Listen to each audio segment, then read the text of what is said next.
few presentations connected with life. And so this is like one of this understanding our life.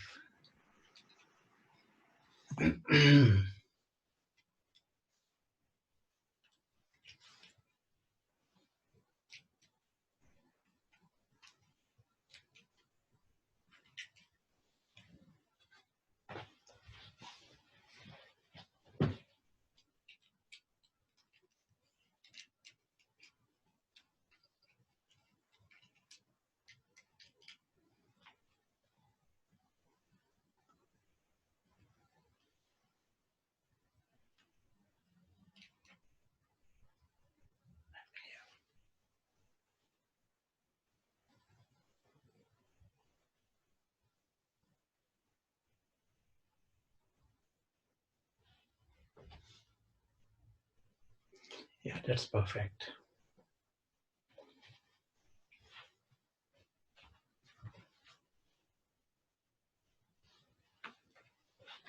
So one simple message we are showing here is our life is an interaction between the person and his environment. Just some top part is not seen, but in your slide maybe, in your screen, but enough to know that what we are seeing here is nice definition of life is we are constantly interacting with the environment around us, and that's what the life is. From birth to death, all that is happening, we are interacting with the environment.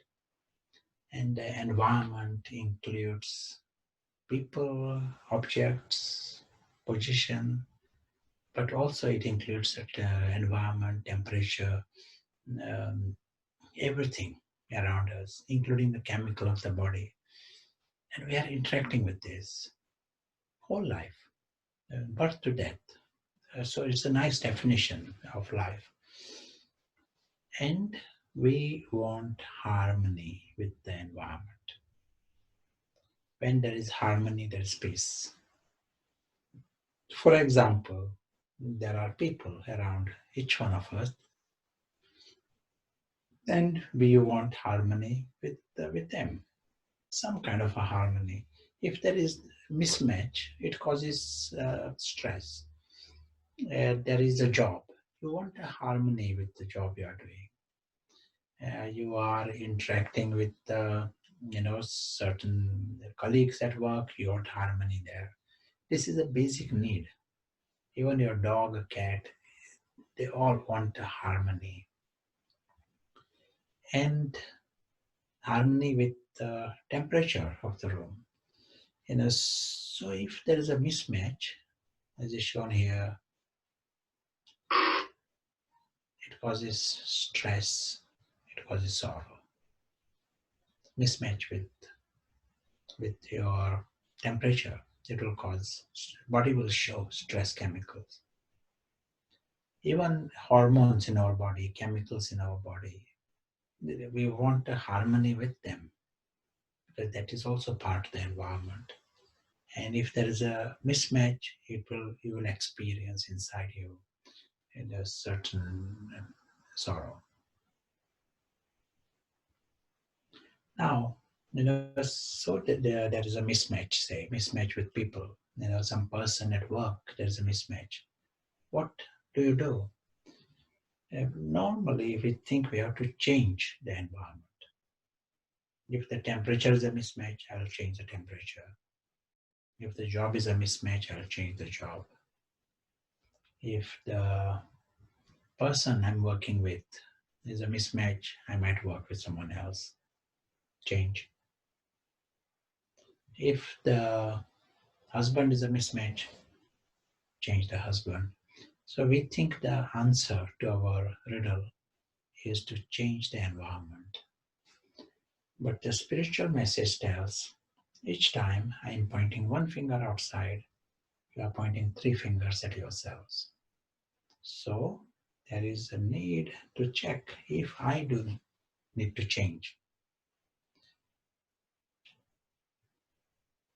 And you will see that there are personalities where your inner factor decides in a big way what is going on.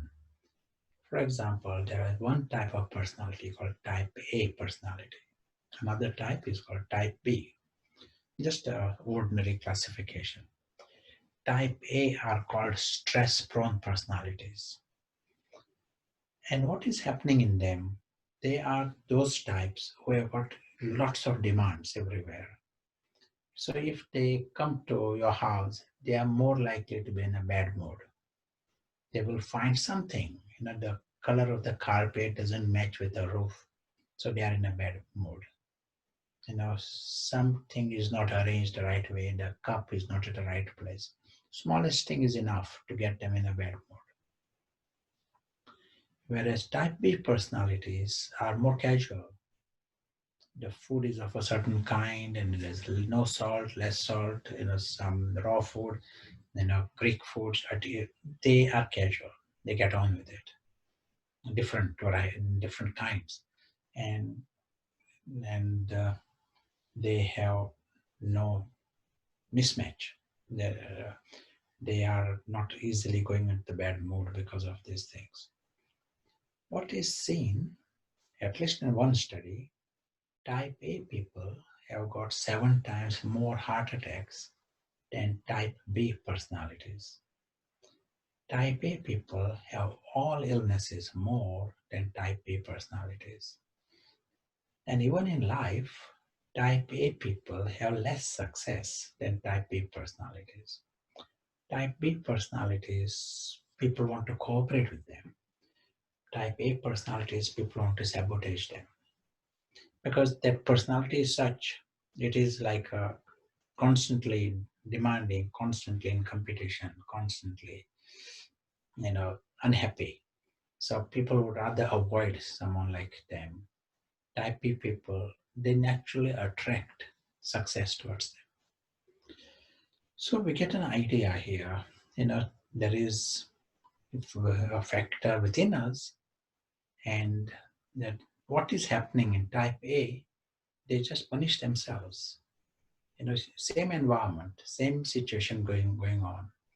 And type B people are happy in that environment. Type A is unhappy, in a bad mood. What is seen in even more interesting for us, someone who is type A can change and can become type B. Or say someone is type A at the age of 50, by the age of 60, you study them, he may have become type B personality. But almost always after crisis, if someone is changing, it is the pain that they wait for to change. If we learn before crisis, that is called wisdom. In any situation, if we learn before pain, even animal, human, children, then that is wisdom. With pain, everyone learns, even animals learn. And so here we are seeing one factor within us. If we are to study ourselves, if we look into our personality types, you will see that we all are somewhere between this. Type A, type B, somewhere between. And we all have a room, not just be type A, but something better than type A. Type A personalities are in this world, type B personalities are in this world. So our aim is not be type B, but our aim is something higher. So here we are seeing, let us know if there are any comments or questions. The first relationship with the environment is when environment becomes your master and you come into the slave mindset. Something outside starts to rule you and you are subservient to that. That is the worst relationship with the environment. We said right from the beginning, we are interacting with the environment. That is, we can't avoid this. Question is how smart I am in this environment. So the good model of this slave and master is the example of a prison, our present world. Prison is a good model. And all that happens in this, there is a prisoner and there is a prison officer. And prison officer decides for the person. That's all. That's the model of the prison. Prisoner has no choice what he is going to do or what he's going to eat. Someone else decides. He may decide to make him happy also. And the prisoner depends upon the prison officer. This is what we call master and a slave model. Am I clear? Is the concept okay so far? Feel free to type your questions as was mentioned. Now questions for you also here. In our society, here, there is no prison. We are free in a democratic system. Do we create our own masters? Are there prisons? Are we in the slave mode? And if that is the case, do we do this ourselves? What are your answers? Now here we are seeing how we create our masters. Answer is yes. So here is, these are not type personalities, just one person. We just call him A, another person B. We can consider one is the daughter, other is the mother. Let us say there is a daughter and a mother. And the daughter just creates expectation from the mother. What's the expectation? That the mother will invite her for a family gathering. There is a gathering at the mother's house. She invites me every year, so she will invite me this time. She has invited my all other sisters and her friends, so she will of course invite me. So daughter creates the expectation. And the moment she creates the expectation, mother is in charge now to fulfill that expectation. And mother is in charge to make her happy. Now the daughter has no choice. She now depends upon the mother. She has given her power, given the other person power. Just by creating expectation, you are making the other person powerful. She can upset you if the other person wants. And as you are giving power to others, you are losing power. You created a master and you have become slave in the relationship just by creating this expectation. We took the example of a daughter and a mother. This can be in any relationship. The moment you create an expectation, you are giving power to the other person to fulfill your expectation. Opposite of expectation is acceptance. Taking this example of the daughter, if daughter has a philosophy, mother may have invited me every year, but she has freedom. It is her choice whether she invites me, and that is absolutely okay. If she had that attitude, then mother invites her, doesn't invite her. She is not affected by this. She is not creating a disappointment in her. And then it means she has her own power. and she is the master of herself. As she creates the expectation, someone else becomes the master. And then other person has got the buttons. Other person can press one button, you are happy, another button, you are unhappy. So that is the slave mind. When you are your own master, you choose to have your peace, your happiness. You choose to love. Like an example that we took, daughter and their mother. Say mother was not to invite her. And if she is in the slave mind, she will say, "Oh, the daughter, I'm the daughter, didn't invite me," upset about it. And next day, she has a function at her house. She will say, "I'm not going to invite the other person. I'm not going to invite the mother. I'm going to react to this." So she is not loving the mother. But who decided this?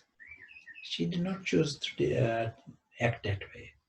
Mother presses a button and you love. Mother presses another button and you say, "I'm not loving her. I don't want to invite her." So this is a typical slave reaction. You are not choosing to be loving. You are not choosing to be happy.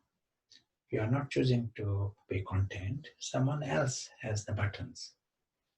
And then you are singing a song, you're so loving. But if it was another button pressed, the song stops.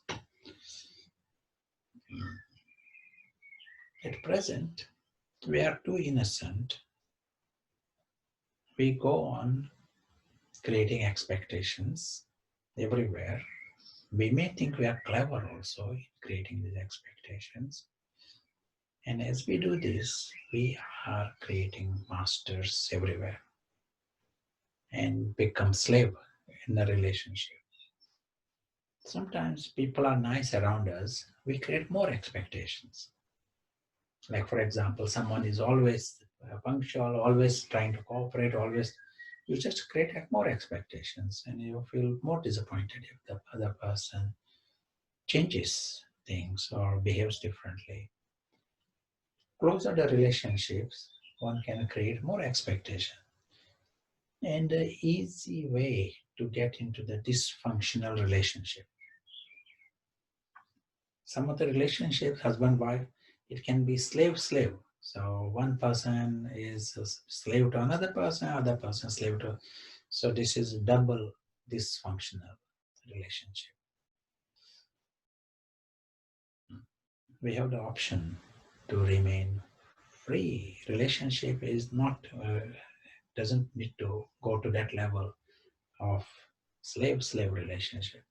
You remain free. You want to uh, treat the other person as a master, and you are also the master. And you are not in the tangle of a slave slave relationship. Do you want to add anything? Say anything? Any of you got any expectations? Do they create expectations in dating?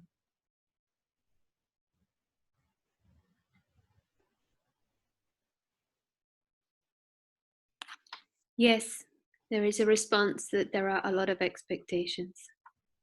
Sure. Good thing for us is to observe. Because once you observe, and with a certain model, what we are discussing now gives us a structure. And then we can avoid, we can see how strange to create this expectation. The spiritual message here, and worth writing this down, be prepared for the unexpected. Worth writing this down, which means zero expectations of anywhere, anyone. Why? Why be prepared for the unexpected? The world outside is not in my control. How other person is going to behave today, tomorrow, next month, nothing is in my control. So be prepared for the unexpected. Keep the plan B ready. And when you are aware of this, and then you are not suddenly getting trapped in this situation. You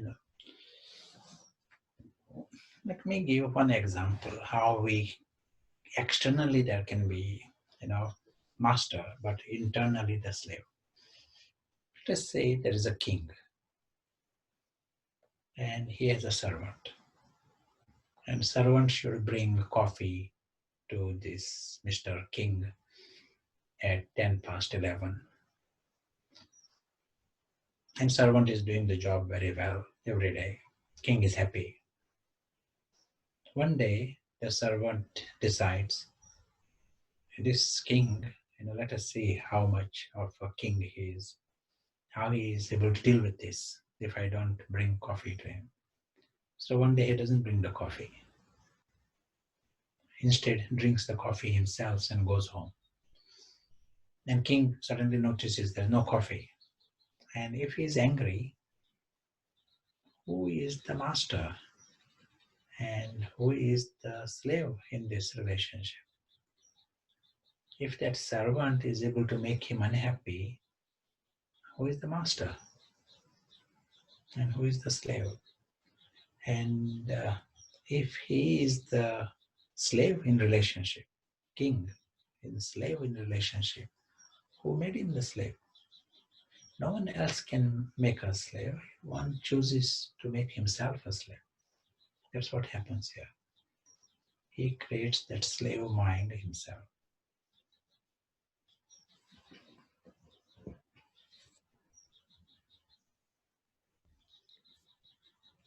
We have a question. Mm-hmm. We have so many ties of that slavery of expectations, but breaking or cutting those could feel like taking ourselves out of loving relationships. How to navigate this? In fact, the love will be more.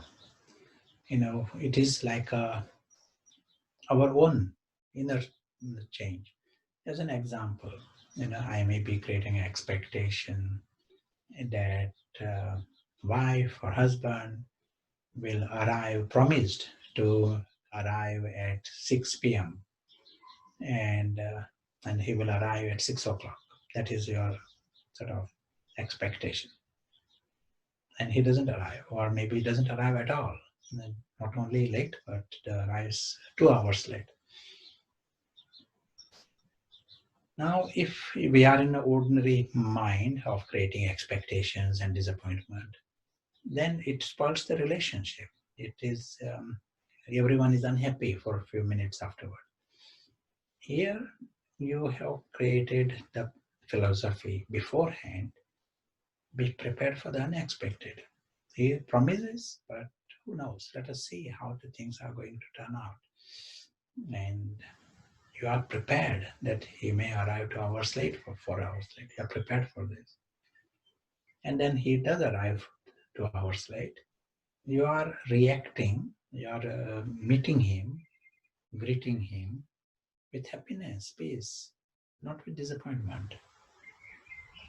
You are the virtuous in relationship. That creates a happier, healthier relationship. Reducing the slave mind is never going to reduce love. It is going to increase love. To start with, you yourselves, we said, you are your own master. So you are going to be happy. You are going to be peaceful. You are going to be loving. You choose.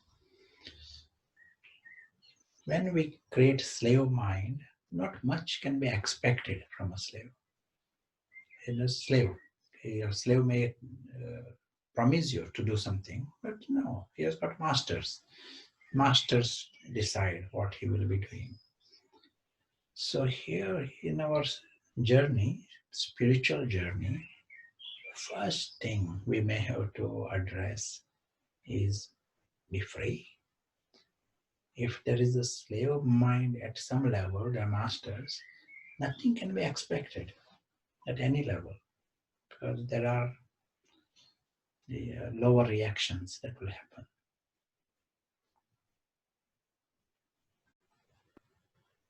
We have some other comments in different areas, family and also at work.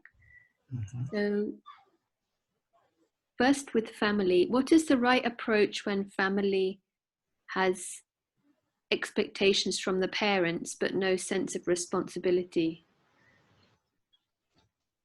Yeah, first we are seeing this phenomena within ourselves. Let us make ourselves free from creating expectations from outside. But this is 100% in our hand. And once that is achieved, then we will understand this phenomena in others also. And then we may be able to make others free from their expectations and whatever that is possible. But one thing certain, someone else creates expectations, maybe expectations from you also. It is not your problem. If someone creates expectations, it is his problem. But because they are creating expectations, it becomes your expectation. Then it becomes your problem. For example, someone is creating an expectation that I will be playing cricket and I will score a century. Good luck for him. He is creating expectation. But when it becomes my expectation, I have to fulfill his, and I'm creating this pressure on me, then it becomes my problem.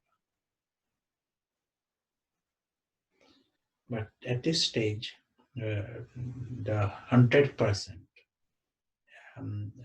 problem, it is in my hand. I can make myself free from this. No one can block you. No one can block you from becoming free. I think you've answered one of the other questions about how we manage other people creating expectations of us. But just a further note on what was said earlier, and the note is, thank you. What I meant was it may be taken by the other as an uncaring attitude. In your example, we don't mind or we don't care if a person comes in at 6, 7, or 8. Uncaring, no. They won't see it as uncaring. You are quite happy to find out if he's safe or something like this. The only thing that has not happened, you were not disturbed. That is the difference. Care is another department, but expectation is another department. But still, if other people interpret in any different way, that is, anything is possible. And any change of behavior will always can create anything, and people are free to interpret in their own way. And that is also not your problem. People then learn very soon what you really mean, and but we don't need to go in the wrong direction because of other people. To go into the slave mindset is big failure for everyone. Slave is the lowest denomination in any society. And if one creates a slave mindset, we are as if choosing a very low quality of life. Now, another question for you. How long would it take to create my master?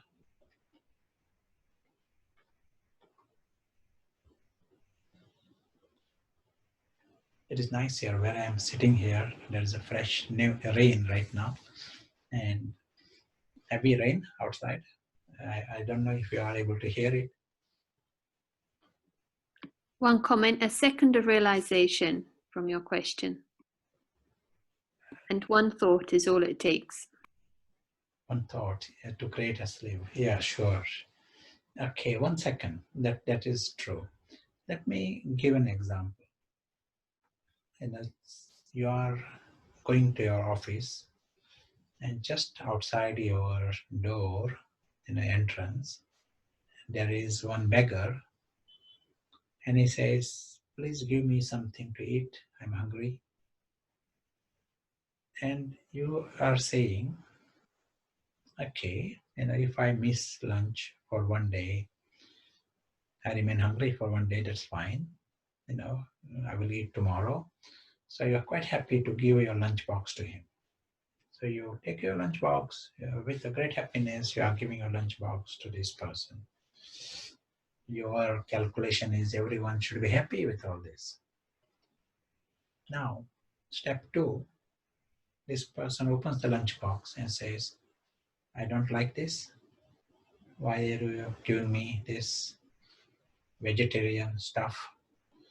And he throws your lunch box in the trash bin and gives you some bad words for not giving him his lasagna. And now, if you are disturbed by this, even for 1 second, if it upsets you, who made you upset? Who made you unhappy? See this scenario. Here is a person who is a complete stranger to you. You don't know this person. You are doing favor on him, and suddenly he has power to make you unhappy. How did this happen? It only happened because you allowed to. And how did you allow? You created an expectation. Expectation may be very small, that he eats that food. You spend 2 hours preparing it. Someone should eat it at least. Expectation may be slightly bigger, that he will thank you. He will tell others, "You are so kind and so holy. You miss your meal and help the poor." He just destroyed all your expectations in the first second. And that expectation, that slave is the one who is now upset or disappointed or angry. This example gives us another message, and message to those who are involved in any kind of act of charity.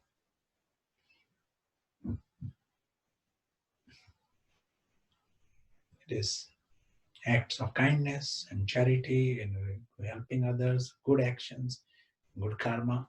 Very good. They are doing this excellent.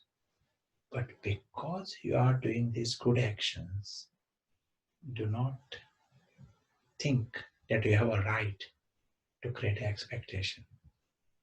But ordinarily, you will create an expectation. As an example, say you did favors on someone, right? From for 100 times, you have done favors on the other person.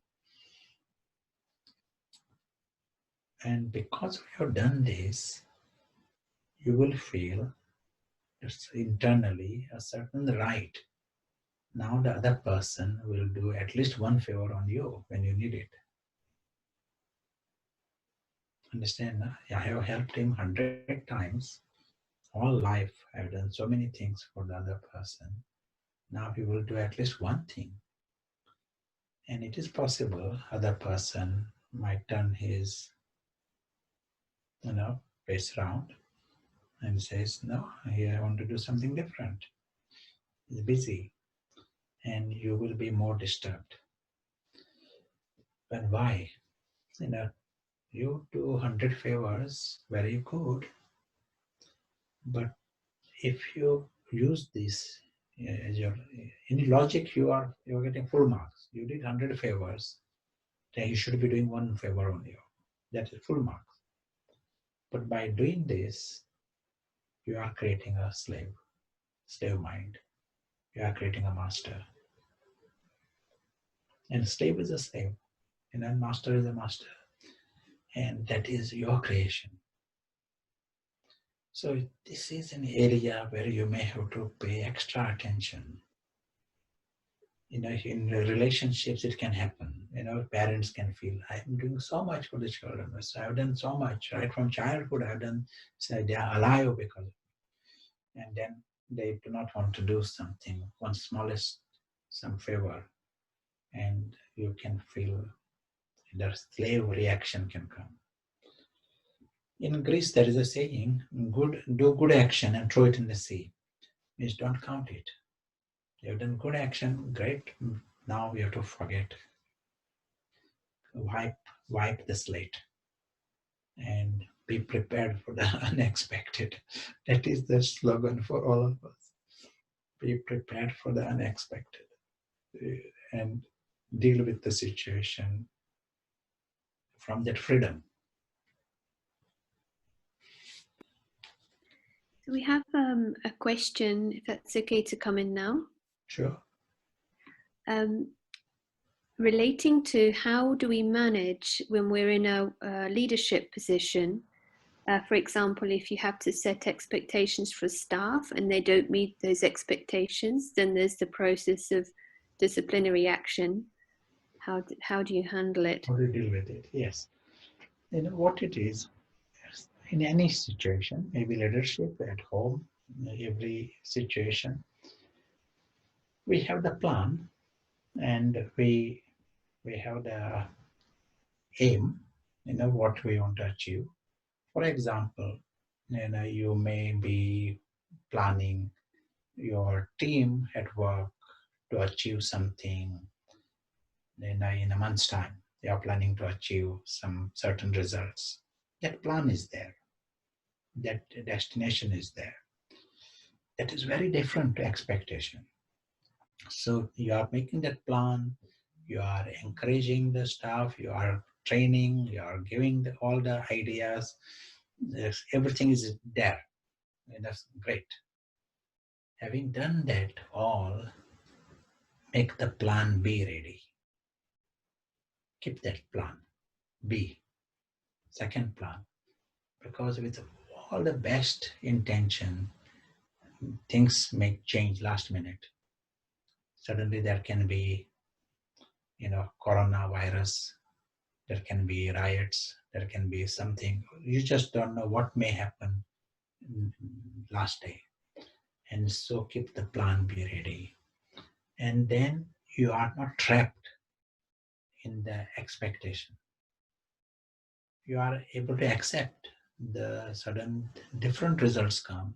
You are able to accept and act with strength, act with as a master. Then you are a good leader.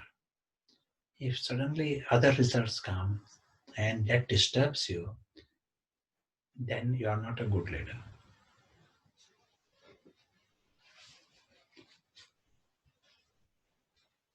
It will be nice if you want to add anything to this.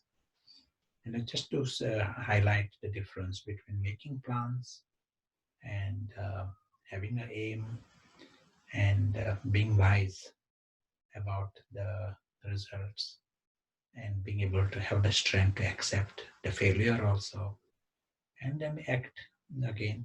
Whatever you are going to do, discipline and all, that is according to the system of the company. You may do whatever that needs to be done, but you are doing it as a master. That is important. Your immediate reactions are not the slave reactions.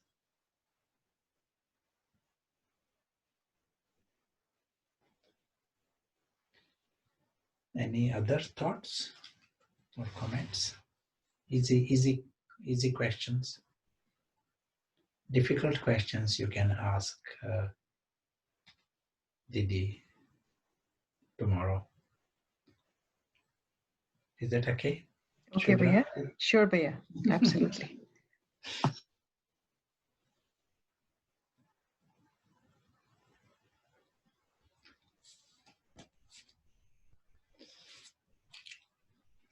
So here, let us see. We are seeing the moment you create an expectation, create a desire, you are creating a master. Now, these desires and expectations are not created just in relationships. Of course, we do create expectations from human beings. We said those who are closer to you, you can end up creating more expectations. But we create expectations from matter. For example, you may be expecting your car to start when you go to your car. And more efficient the system is, and more the expectations come. So you create more masters. As a small example, when I go to a city in Switzerland, the personal experience in a Basel city, if the train is supposed to arrive at 13 minutes past 12, it will arrive at 13 minutes past 12. Buses, everything is on so accurate, punctual, everything is working well, systems are working well, everything is there. But the expectations of people just rise. If the train is 1 minute late, they are already looking at the clock and already disappointed. And then you just become more slave and can't handle the small changes and disruptions. Nothing wrong in having a very good system, but the point is, do not become slave to anything. Do not become slave to matter, to nature, to humans, to systems, government. We have the option to first remain free and then see. You can always interact as a company leader. You are interacting as in relationships. You are interacting, but interact as a master. Take steps as a master, not as a slave, and then it will be healthy. You will not regret. When you are acting from that space, you will not regret. When you are acting from a slave, you will regret.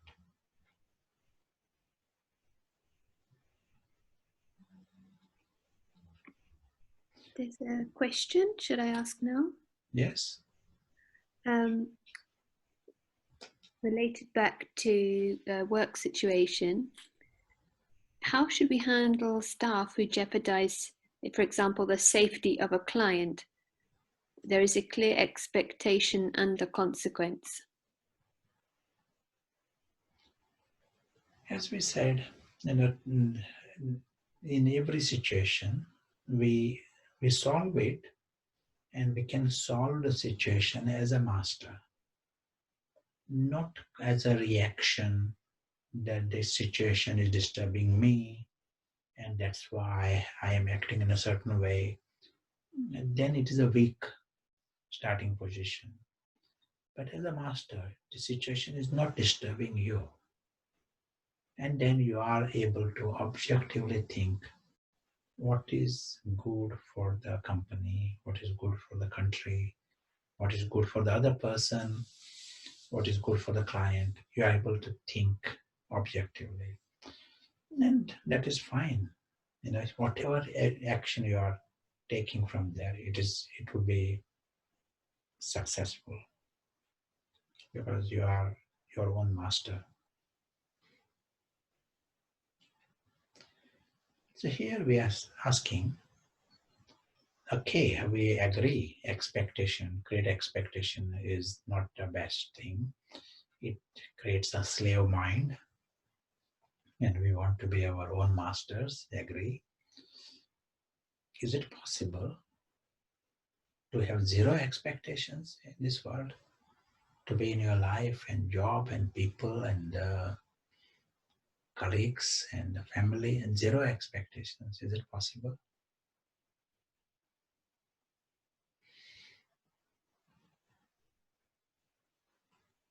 In other words, are we made to be masters? Or are we made to be slaves? This is a big question. Obviously, the position we take is we are made as masters. Slave is a choice, but we are inherently made not to be slaves. I will stop after discussion of this insight by Kant. Kant was born in northern Germany. It is now more Prussia, and also it is part of Poland now. But his writings were in German about 200 years ago. And one insight he gives, we look at everything with our colored glasses. We may use green glass, red glass, and with one color we think world is green, with other color we think world is red. And we don't know, we got glasses in between. And he uses this metaphor to say that we have got a psychological model and we interpret everything through these glasses. Our glasses are psychological model. As an example, you go to some parts on this planet, some cultures. Tibet is one example. Death is not seen as bad. They won't have a newspaper telling every day how many people died of coronavirus. Every day. So that is not their main news.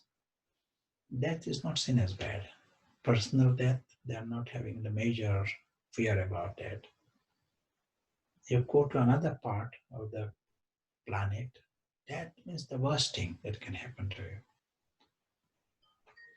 You go to some cultures here, birth of a person is, people get together and cry when a child is born. You go to another culture, when a child is born, they will arrange a party. There will be celebration. You really get an idea how people see the same thing so differently. In some places, you meet what is beautiful face. Idea changes, definitions change.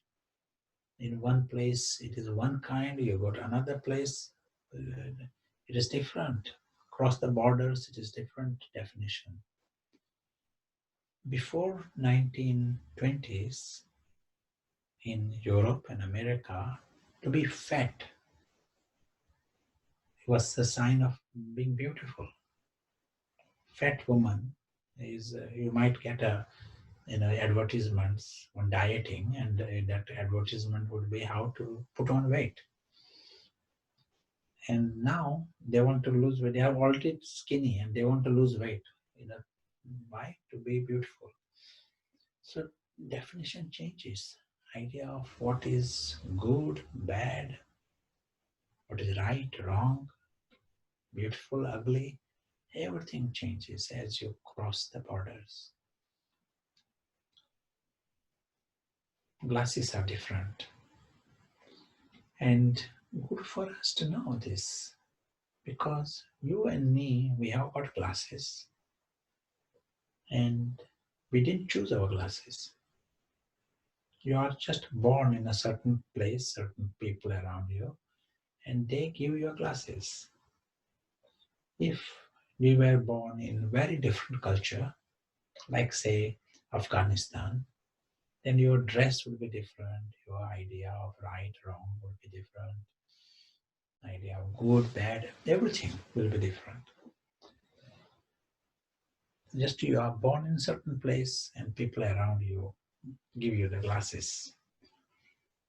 And we might like to think these are the right glasses, but what we are saying here, this culture of expectations and desires and dependency and creating masters, this is a product of our glasses.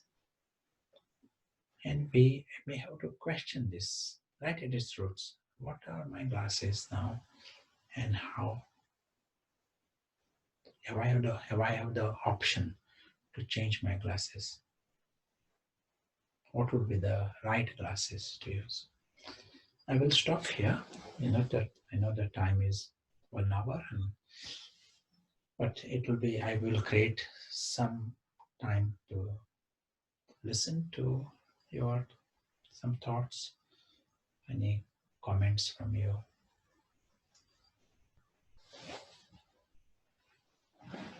There was a comment in response to your answer about expectations in the leadership role. And the key point that helped was not attaching the emotional reaction to the situation. And this helps understand the role. We have a question. Is it possible to change the expectations that we may have of ourselves?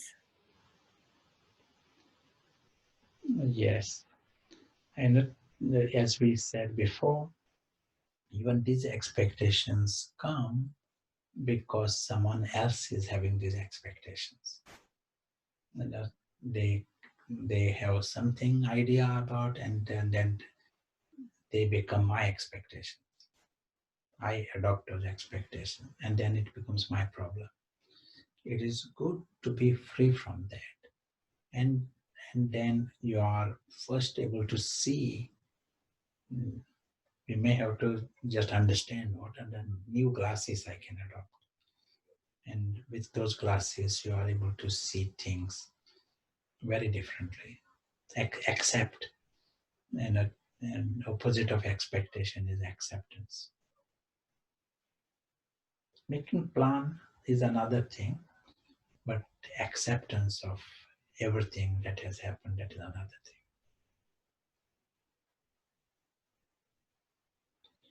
More we take a broader view of the world, you are able to accept and appreciate, or not just accept, you are able to appreciate. There are many good things everywhere around you, including yourselves, and you are able to see it with those glasses where there's appreciation, and you are making plans and progress and all with the energy of appreciation.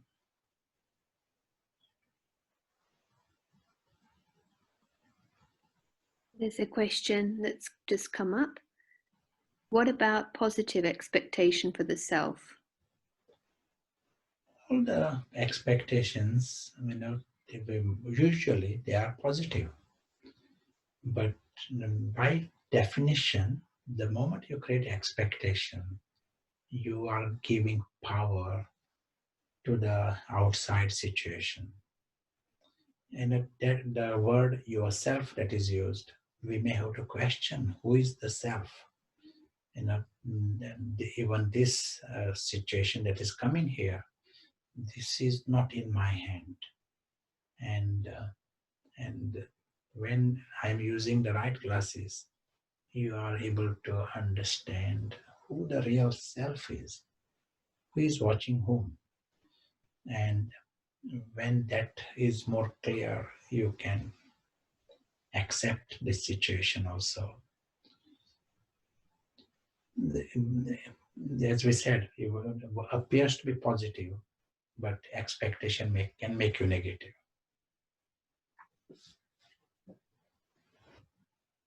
There's a couple of questions that have come up around this subject of coloured glasses. I should maybe read them both.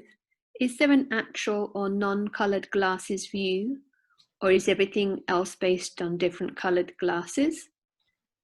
That we should look for a single version of truth or accept it's different for everyone all the time?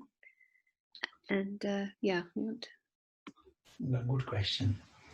No, there is a truth in this context. Just as, for example, the posture, which posture is right? Person can stand in many different ways, and each one's maybe style is different, and we may say everyone is a choice. But there is one posture where you won't get pain. There are many other postures I can go, but sooner or later they will give me pain. And that tells me what is the wrong posture and what is the right posture. Same here.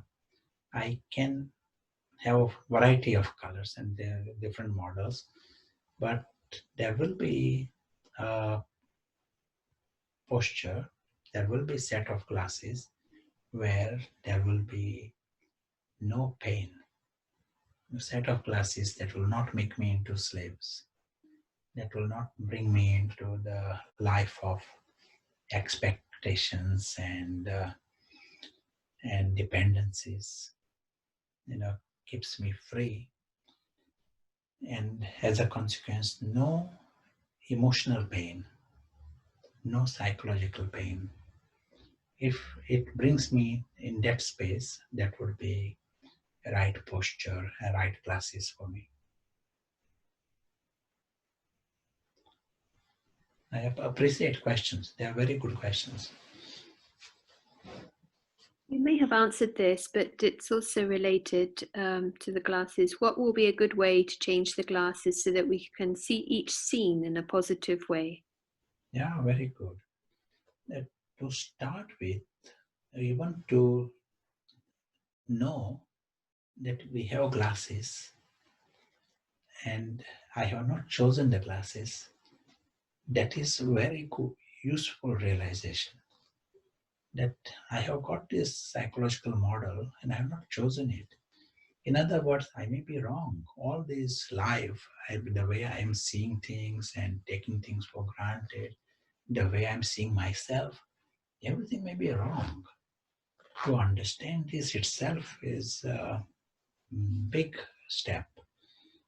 Once I have understood that, then it will be easy to adopt the right classes.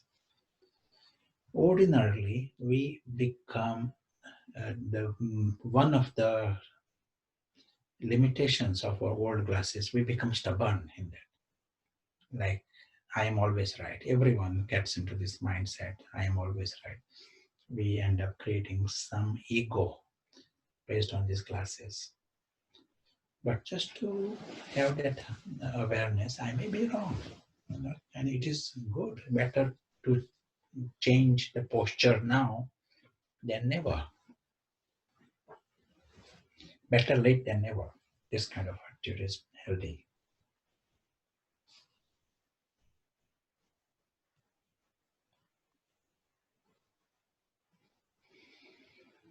I have a question relating to the subject of planning. Would you mind just clarifying the difference between expectation and having a vision for the future? Sure. Yeah. Vision is, like as you said, planning, having an aim. Expectation means you don't have an idea of things going any different way. As if you are tied. Yeah. Expectations means that there is a desire. You are tied to the results. You are tied to that vision. Having a vision and being able to accept the way things are going on and how it is going to happen, to be light about things, and that is higher. Like, for example, you are planning to visit another family and you say, we are planning to arrive at 7. Nothing urgent happening, just a meal. But if you arrive at 10 past 7, that's okay. It is not a big deal. You are light about it. And even if the other people are also a bit light about it, if for whatever reason you have to cancel it, they are also light. And that is like a kind of position we want to be. You have a vision, you want to be in that house by a certain time, but you are open to accept different situations if things change. You can handle it, accept it, light about it, as opposed to feeling trapped that you have no room to do anything else. That is where the expectations come in. That's very helpful. Thank you. So there aren't any more questions here. They're just positive comments and appreciation. Let us create 2 minutes of some experiment. And in this experiment, we are playing with different glasses, different model in which there is zero bondage and zero slave, zero expectation. We're just playing with it. And we are using these glasses. And with these glasses, we see that the whole physical world is a story. Everything is a story, no different to Harry Potter. Just for 2 minutes, we are seeing it like this. That means right now, Prashant talking, that is also happening in a story. And what happened today, everything else happened, that is also happening in a story. And what happened in the past, that is also a story. Whole thing is a story. There is nothing to complain about in a story. Nothing to worry about in a story.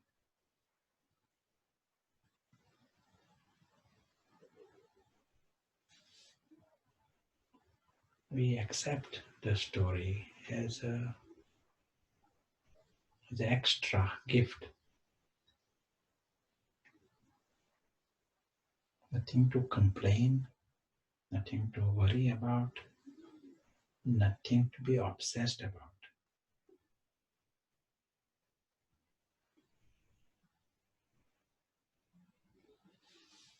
We are able to come beyond the story.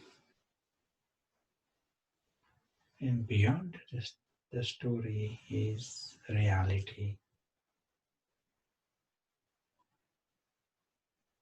We see this dimension in the image of a sky.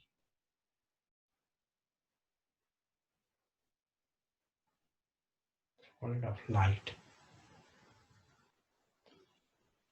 World of silence and stillness.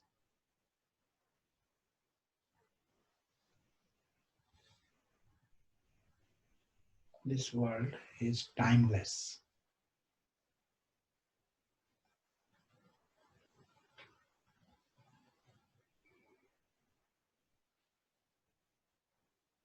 And in this world are the living stars. These living stars are the invisible observers of that story. They are the invisible travelers of in that story world. Invisible stars.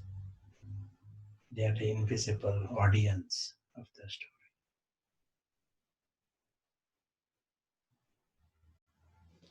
This world is timeless. The invisible stars are timeless, beyond time, beyond end. We realize truth is beautiful. Everyone is safe. And the story is an extra gift. Every moment in the story is a is a gift. Every experience is a gift. As it comes, there can be rain and sun and change, and that is the way the story is. For the invisible traveler, every moment is a gift. Every experience is a gift. He has entrance, he has exit. He knows truth is immensely beautiful.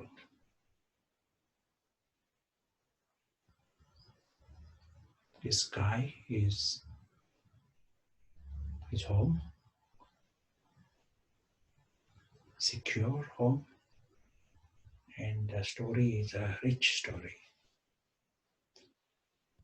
As it comes, there are no expectations, no bondages.